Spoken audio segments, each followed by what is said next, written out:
E se você puder ver o mundo com uma nova ótica, um novo reset, se o que é abundante é de valor, a informação se mostra um verdadeiro paradoxo. Chega junto nesse papo leve e se joga com a gente nesse mergulho em queda livre. Queda livre. Queda livre. Queda livre. Queda livre. Queda livre.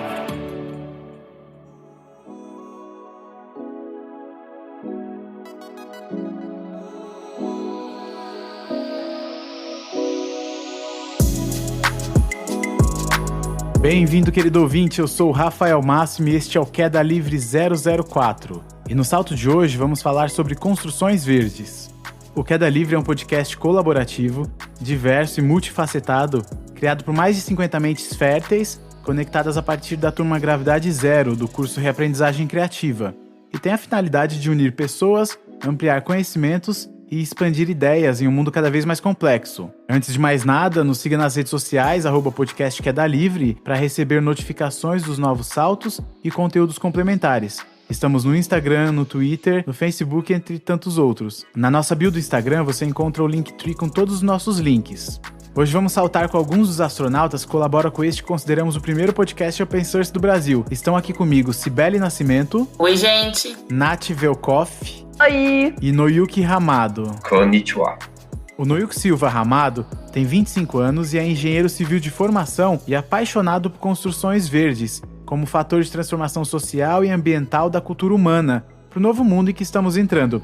É sócio proprietário da Ikigai, é uma empresa de engenharia e arquitetura sustentável que trabalha exclusivamente com construções verdes e luta contra o sistema conservador e a cultura do desperdício da construção civil atual. Bom, mantendo a nossa tradição, Noyuki, eu queria perguntar para você de onde que você é e no que você acredita. Eu sou de Patos de Minas, Minas Gerais, e acredito que é a responsabilidade de cada um de nós transformar o mundo num lugar mais sustentável. Nath, eu acho que a gente tem que perguntar pra Cibele também. Ela não participou em nenhum dos outros episódios, então ela também tem que responder a nossa pergunta, né?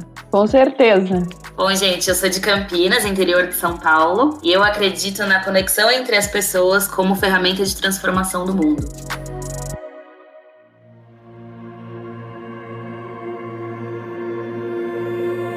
Depois dessa dose de inspiração, prepare-se para o salto em 5, 4, 3, 2, 1.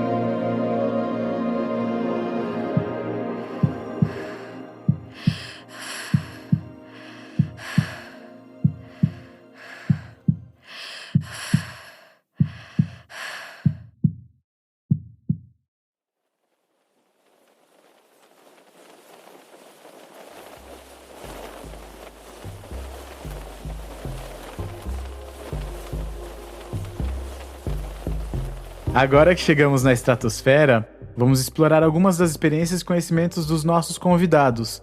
O conceito de construção sustentável baseia-se no desenvolvimento de um modelo que enfrente e proponha soluções aos principais problemas ambientais, sem renunciar à moderna tecnologia e à criação de edificações que atendam às necessidades dos seus usuários. Quanto mais sustentável uma obra, mais responsável ela será por tudo que consome, gera, processa e descarta. Bom, pessoal, depois dessa introdução que me fez parecer muito inteligente, porque foi um texto belíssimamente elaborado pelo time de roteiro, eu queria que o Noyuki começasse o nosso episódio complementando pra gente o que na sua visão são construções verdes e quais são os requisitos e conceitos básicos para que a construção seja classificada dessa forma.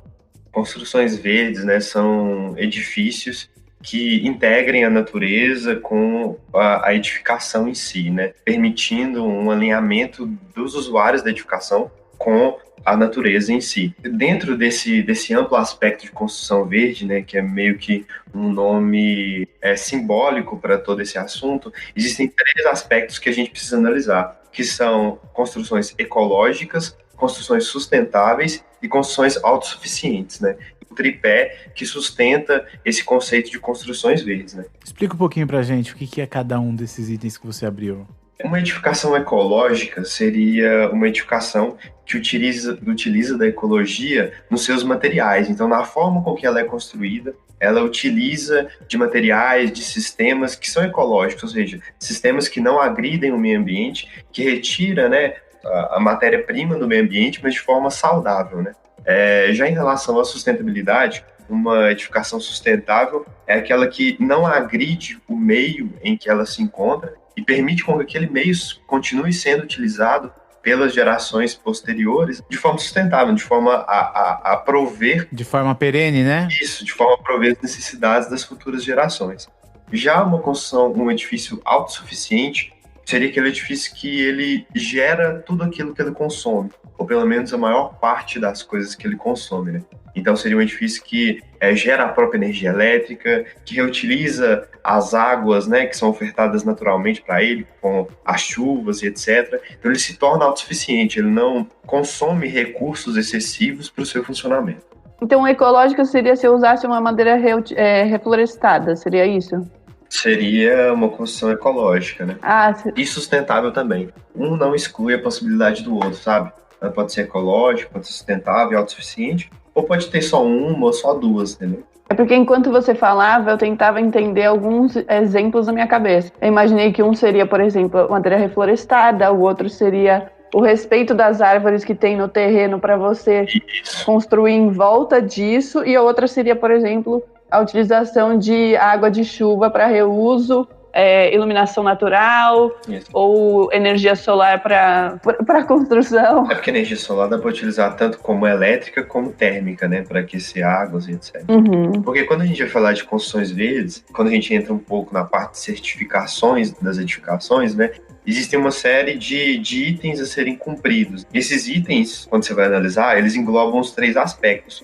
E é meio que uma escadinha, sabe? Uma construção que tem só 1 ou 2 coisas, ela ainda é sustentável, mas ela ainda não está em um nível mais avançado de sustentabilidade, sabe?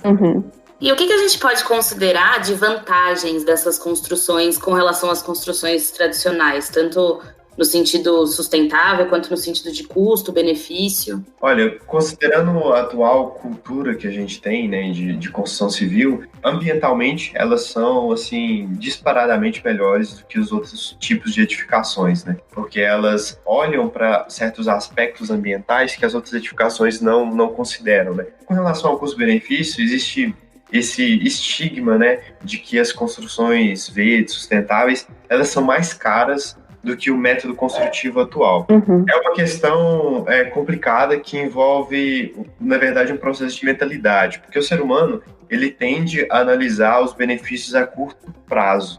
E as construções verdes, ela oferece benefícios maiores a médio e longo prazo. Então, quando você olha ali um orçamento de uma edificação sustentável, a curto prazo, ela realmente é um pouco mais cara, em torno de 5% a 15%. Em alguns casos vai ser maior, em outros casos menor. Mas quando você analisa o médio e longo prazo, o que a edificação vai te dar o retorno em economia mesmo real, de conta de luz, conta de água, né? Qualidade de vida dentro daquela edificação, produtividade, as pessoas que trabalham em casa, que fazem home office, que têm um escritório, né? De edificações sustentáveis não são só residenciais, né? São escritórios também, entre outros tipos, hospitais, escolas. Então, o que aquilo te dá de retorno em produtividade, em conforto, em qualidade de vida, em diminuição do estresse, aumento da capacidade cognitiva, a médio e a longo prazo é um retorno muito, muito superior à porcentagem de custos que é um pouco mais alta do que uma edificação considerada tradicional. Noilke, me conta um pouquinho. Por que você decidiu abrir uma empresa que trata esse tema? Se você for pensar sobre a ótica um pouco mais capitalista, né? Ela precisa fomentar uma organização, uma estrutura que talvez as construções modernas e atuais elas não têm. Elas já estão mais pautadas pela performance, pela velocidade, por entrega rápida dos empreendimentos. Então, deve ser um pouco difícil de promover esse tipo de assunto no mercado hoje em dia, certo? É um desafio, assim, né? Ainda mais para mim, que moro um pouco no interior de Minas Gerais, né? Então, toda essa região aqui é bem tradicional, então bem conservadora com relação a construções, né? Ao sistema construtivo que a gente utiliza. Eu sempre gostei dessa parte ambiental, sempre gostei dessa parte social que a profissão que eu escolhi consegue fornecer, né? Então, eu sou engenheiro civil de formação e todas as oportunidades que eu tive na vida eu busquei utilizar dos meus conhecimentos como engenheiro para promover uma transformação no mundo, né? Porque eu acho que essa é a responsabilidade de todo engenheiro, todo arquiteto. Então, assim, a gente vem percebendo, né? Eu percebi, e minha sócia também, que está ocorrendo uma transformação no mundo, sabe? E não é uma questão apenas de moda, de modismo, sabe? Todo esse aspecto de sustentabilidade, de ser mais ecológico, etc., está envolvendo diversos ramos da nossa vida, não é uma questão de modismo, né? Eu fiz também o curso, né, de aprendizagem criativa do Murilo Gun, e ele fala uma coisa bem interessante. Ele fala que a sustentabilidade, ela não é uma moda, ela é um plano de sobrevivência da espécie humana, né? Porque o ser humano está começando a despertar e ver que se ele continuar da forma que ele está agindo e vivendo, não vai existir, a espécie humana vai ser extinta, né? Porque a gente está acabando com os nossos recursos, a gente está degradando a ecologia, o nosso sistema, onde a gente vive, né? A gente é o mundo, a gente faz parte do mundo, né? Não existe como fazer algo, né, fora daqui, não existe. Não dá para jogar fora do mundo o que a gente está fazendo, né? Exatamente, né? A gente vai descartar, a gente fala, né? Joga fora, mas fora de quê, né?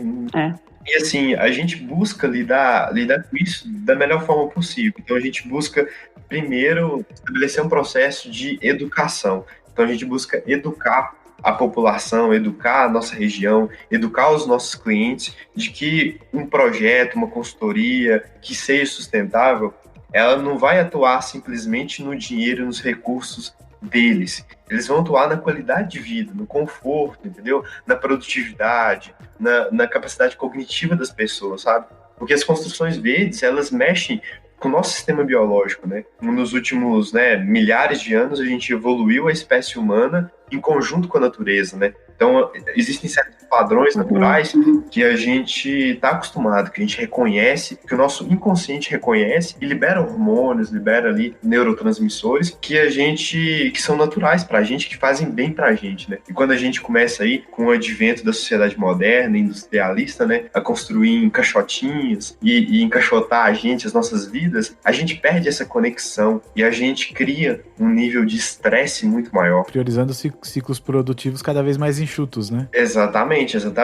E a gente começou a transportar isso para diversos setores, né? Para as escolas, para os hospitais, para os escritórios, até chegar na nossa casa, né? Onde a gente vive. Quando a gente para analisar, a diferença é que a utilização de um ponto de luz natural, sabe? A utilização de plantas, de espécies, de verde, só da gente ver, sabe? Coisas que evocam a natureza, como texturas, marrons, verdes, isso faz completa diferença no nosso sistema biológico e na nossa vida, consequentemente, né? Então a gente busca, primeiramente, tratar isso como uma forma de educação. A gente precisa educar e conscientizar as pessoas que não é porque algo é barato que é bom. E não é porque algo é bom que precisa ser caro. Construções verdes é considerado um pouco mais caro, mas traz um retorno mil vezes melhor do que uma edificação, né, tradicional, digamos. E se a gente fizer uma conexão com o seu contexto, você está em Belo Horizonte, que é um berço dos últimos escândalos ambientais que a gente tem acompanhado na mídia, né? Como, por exemplo, Brumadinho. Queimadas, né? Isso deve tocar muito a sua empresa e o propósito dela. Sim. A gente percebe que depois, infelizmente, né, depois dessas catástrofes que aconteceu aqui, né, aqui em Minas Gerais como um todo, né, existe uma certa, talvez não uma preocupação, um atentamento maior das pessoas, sabe? Quando a gente fala em sustentabilidade, em coisas sustentáveis, as pessoas se relacionam, né, com essas tragédias que aconteceram, né? Então, de certa forma, já tá sendo aberto um caminho emocional nas pessoas, né? Porque construção verde também é um aspecto emocional, né? A nossa ligação com a natureza, ela é emocional, ela é instintiva, né? Então, a gente não pode partir só para as questões lógicas de benefício, custo-benefício, né? Existe também um aspecto emocional que a gente tem que tratar, que a gente tem que lidar, né? E essas tragédias acabam abrindo esse caminho, infelizmente, né? O ideal seria que não tivesse acontecido isso, que as pessoas tivessem tido essa consciência emocional antes, né, de acontecer essas tragédias. Inclusive aqui na minha cidade eu conheço bombeiros que são amigos meus que foram para Brumadinho, que foram para Mariana auxiliar nos resgates. As histórias, né, que a gente escuta, que são contadas, é muito triste, sabe? É muito triste a gente precisar chegar a esse ponto de feridas na humanidade, né? para a gente começar a despertar esse pensamento e esses sentimentos. Yuki, puxando um pouquinho o gancho do que você está comentando sobre educar, né, a população e tudo mais, você enxerga que isso está acontecendo já tanto na população em si, quanto na formação de novos engenheiros? Você acredita que engenheiros saem da sua formação, da sua graduação já com esse tipo de mindset, ou pensando em trabalhar mais com esse conceito de construções verdes? Existem disciplinas nas universidades que falam sobre isso? Você sente essa mudança na formação mesmo dos profissionais? Não, ainda não existe um panorama definido que contribua para isso, sabe? Professores, disciplinas, matérias dentro dos cursos universitários. Eu posso dizer por mim, eu formei, tem 2 anos que eu formei, que eu sou engenheiro formado, então é recente, né? E eu nunca, durante a minha faculdade, eu nunca me atentei para as questões ambientais. A única matéria que eu tive que tratou um pouco disso foi uma matéria do meu último período, que era optativa, então grande parte dos alunos não fizeram, que era gestão ambiental. Não tratava de construções verdes em si, tratava de alguns conceitos básicos de gestão para propriedades de área rural, né, como aqui nossa região é uma região agrícola, né, do agronegócio é bem forte. Eu fui completamente despreparado para isso, né? Eu conheço pessoas que fazem arquitetura, que formaram em arquitetura, e elas também não têm essa consciência ambiental. Eles tratam de alguns aspectos ali, de iluminação e etc., né? De como aquilo faz bem para o ser humano. Eu acho que isso prejudica muito o aluno que está se formando. Aqui na minha região, a gente, né, criou esse escritório para tratar só disso, e ele é o único que existe. Então, assim, a gente está sendo pioneiro nisso para abrir um caminho para os outros profissionais que venham atrás da gente, que eles consigam fazer o trabalho deles de forma melhor. O nosso objetivo na empresa não é, né, lucrar em cima desse assunto que alguns consideram estar na moda. É abrir um caminho, é conscientizar as pessoas e é transformar a nossa cultura. Quando outros profissionais estiverem formando, eles têm as informações de como serem mais sustentáveis nas edificações, eles têm informações que abrir um escritório que trabalha com isso dá realmente certo, que eles podem apostar nessa área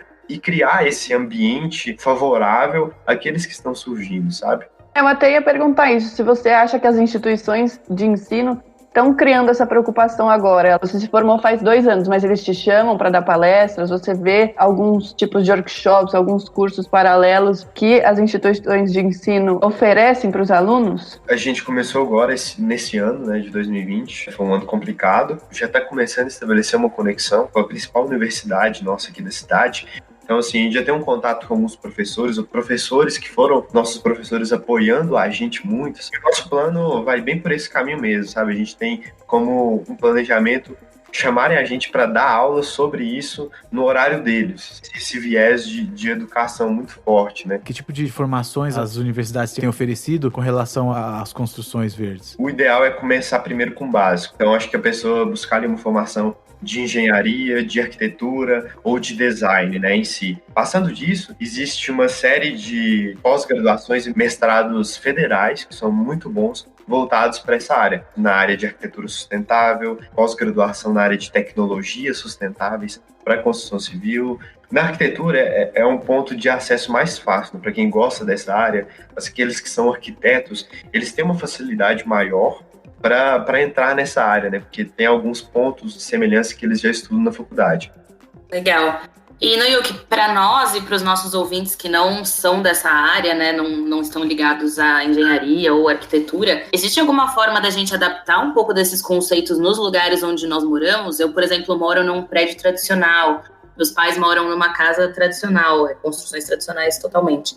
Então, a gente consegue, de alguma forma, adaptar esses conceitos no design, na decoração, em algum aspecto do lugar onde a gente mora? Isso é completamente possível e recomendado, inclusive. As construções verdes, elas não são apenas um sistema físico ali de estrutura, de projetos, de planos. Ela é uma mentalidade também, sabe? É necessário que as pessoas tenham essa mentalidade e tragam aspectos da natureza para dentro de onde moram, dos escritórios, etc.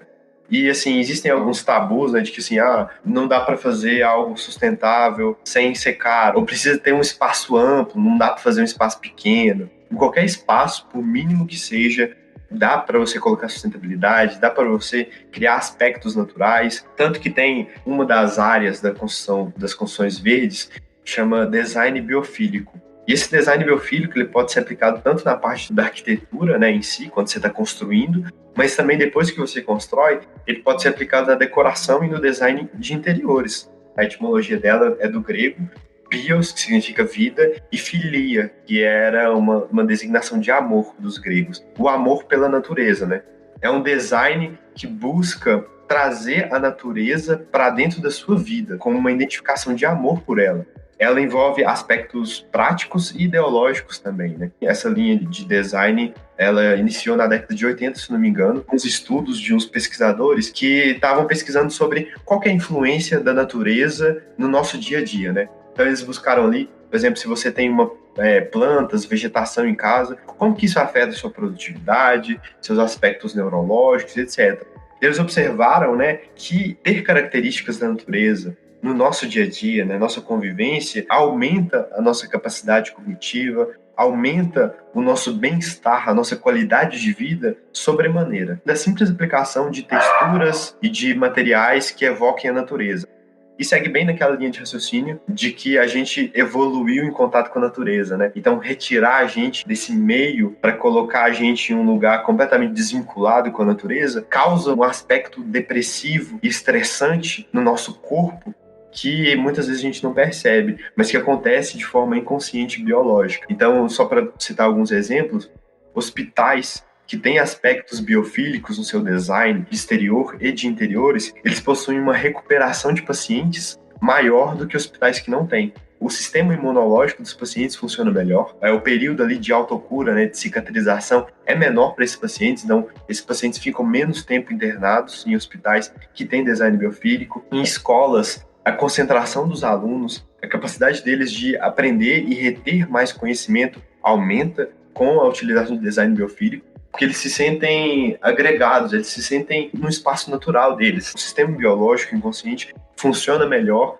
do que colocar numa sala, num caixotinho, né, com aquela quantidade de alunos sentados, todos simétricos ali nas carteiras, para ver um professor repetindo coisas, sabe? É diferente. Está bem conectado com o que a gente aprende no reaprendizagem criativa, né, com Murilo Gun, né? Com essa nova forma de lidar e de visualizar a educação, ao invés de ser simplesmente um roteiro de repetição e de decoração, né, de memorização, ser realmente uma educação que englobe o ser humano de forma integral, sabe? Entenda que o ser humano não é uma máquina, não é um computador que aprende e copia coisas para dentro do cérebro para utilizar na hora que precisa. O ser humano é um sistema integral, possui relações físicas, biológicas, sociais e espirituais com o meio que ela está inserida. Você falou de hospitais e escolas verdes. Como que seria para o nosso ouvinte e para a gente também entender e imaginar como seria um hospital ou uma escola verde?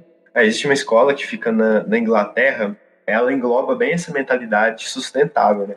Uma escola específica para alunos autistas. Existe uma sala, né, nessa escola, uma sala de aula, que ela tem nichos na parede. E esses nichos têm um formato de colmeias. Então, esse aspecto, além de englobar a natureza, de remeter a mente do ser humano à natureza, ela permite que o aluno entre naquele espaço da colmeia, se sinta integrado com a sociedade, com outros alunos como um todo, e, ao mesmo tempo, tenha o seu espaço único. Então, elas entram dentro dos seus casulos na colmeia, se sentem acolhidos, isso faz bem para o sistema biológico, para o sistema de desenvolvimento da criança.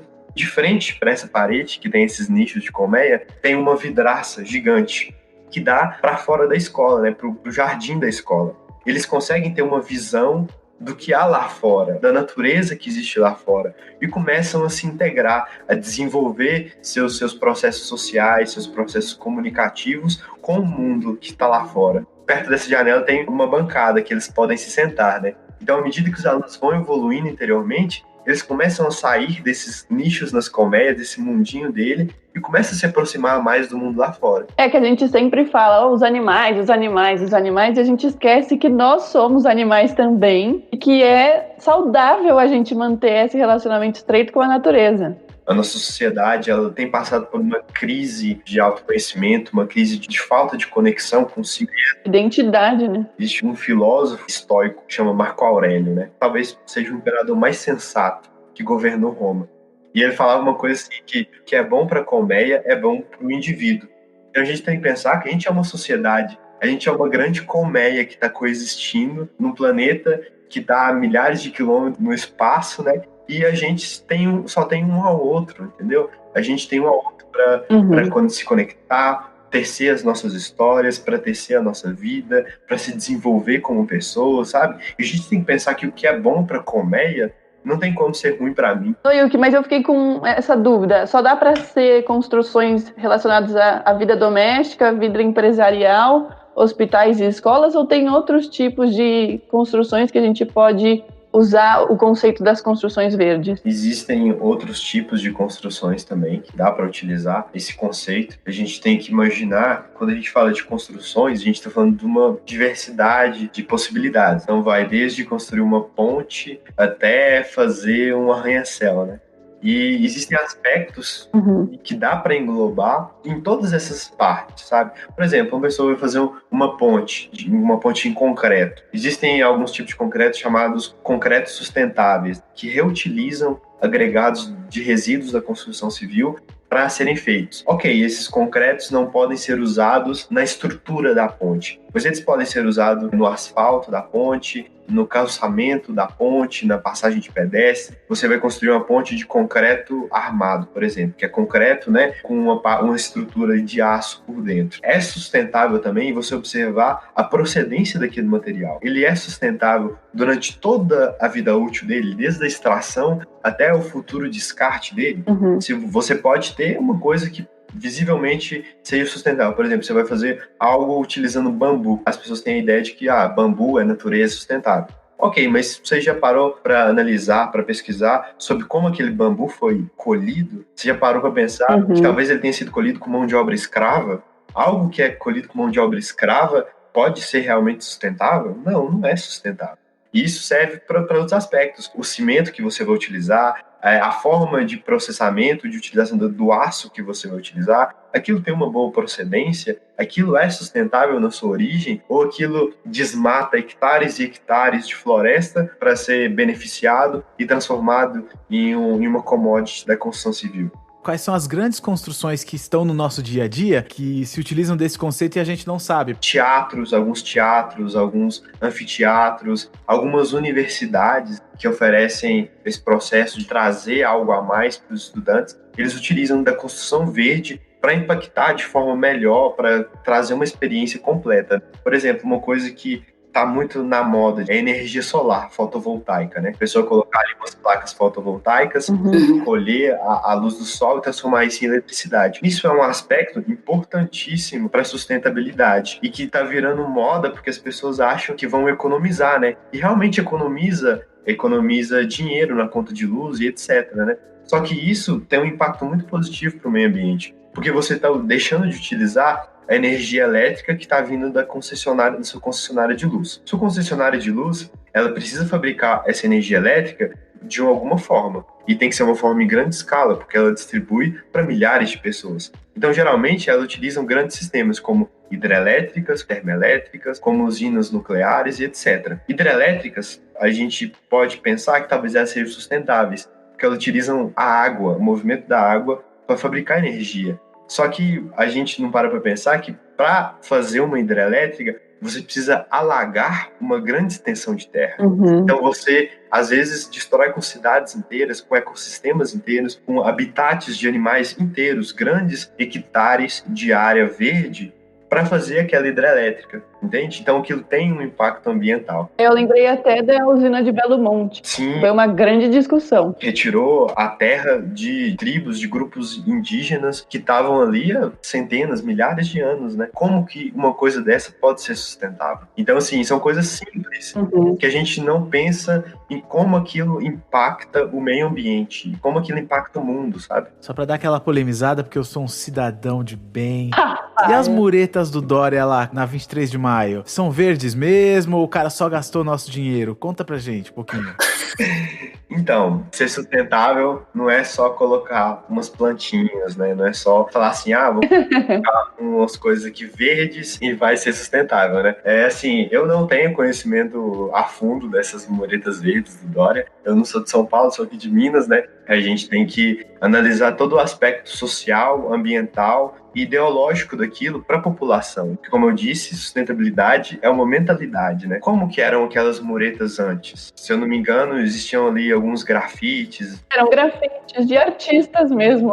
Então, ele removeu esses grafites desses artistas. O quanto que esse grafite de arte, esses grafites dos artistas faziam bem para a população que passava lá. O quanto que isso influenciava na natureza daquelas pessoas, entendeu? Na biologia, do dia a dia daquelas pessoas. Essas coisas que ele fez no muro.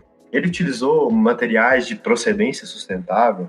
Ele pensou no impacto para o meio ambiente, para o ecossistema, para colocar aquilo ali, nas espécies de animais que talvez seriam atraídos para ali, nas espécies de endemias, né, mosquitos e etc., aranhas, que seriam atraídos para aquilo, atrapalharia a vida das pessoas que passam por ali ou que convivem com aquele meio. A gente falou um pouquinho sobre uma iniciativa privada, acredito eu, né, do exterior. Então, por exemplo, uma escola que já era bastante sustentável. A gente falou sobre uma iniciativa aqui do Brasil, já na esfera pública, que foi vendida como sustentável, mas talvez não seja tanto. A minha questão é mais se você enxerga essa tendência de construções verdes como uma coisa concreta já no Brasil, ou se você acredita que isso ainda seja uma tendência que vai vir de fora e que a gente ainda tem um caminho longo a trilhar aí aqui no nosso país mesmo, na nossa realidade. Olha, aí a gente entra no aspecto um pouco mais econômico, né? O Brasil é um país, né, em desenvolvimento, não é um país desenvolvido, não é um país considerado aí de primeiro mundo. Todas essas tendências que são mais à frente do tempo, geralmente vêm de fora do país. No entanto, existem muitas pessoas que estão aqui internamente, que criam também tendências positivas, né, socialmente, ambientalmente. Isso está acontecendo sim. Claro que essas tendências não estão acontecendo separadas das tendências internacionais, porque a gente tem que pensar que o mundo globalizado envolve cada vez mais conexões, né?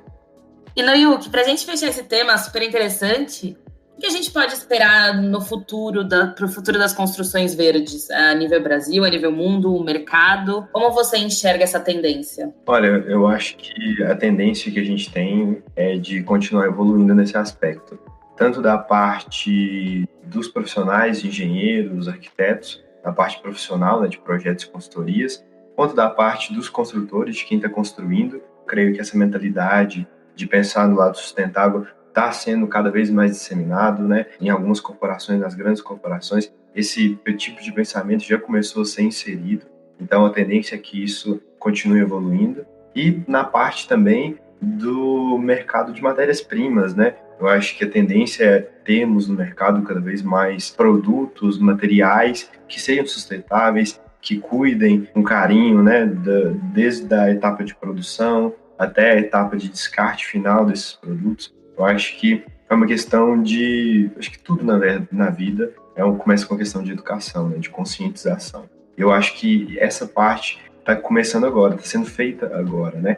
Tanto a nível, né, menor com a gente, profissionais, que estamos querendo e buscando conscientizar as pessoas, e também a nível maior com as grandes corporações, com o mercado internacional, está começando a enxergar que esse é o caminho que a humanidade vai seguir, né? Não é simplesmente um modismo, não é simplesmente algo que está em voga agora, é um plano de sobrevivência da nossa espécie. Se a nossa espécie não se alinhar com a natureza, não se conectar de forma sustentável, de forma a trazer qualidade de vida, a tendência é que a espécie humana entre em declínio, né?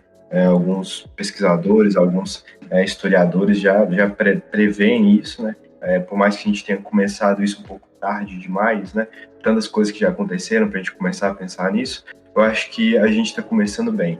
A gente está conseguindo atingir as pessoas que precisam ser atingidas, está começando a falar cada vez mais sobre isso, está começando a movimentar o mercado, mudar a cultura, mudar a tradição, e a tendência é que isso continue de forma positiva para o ser humano e para a natureza.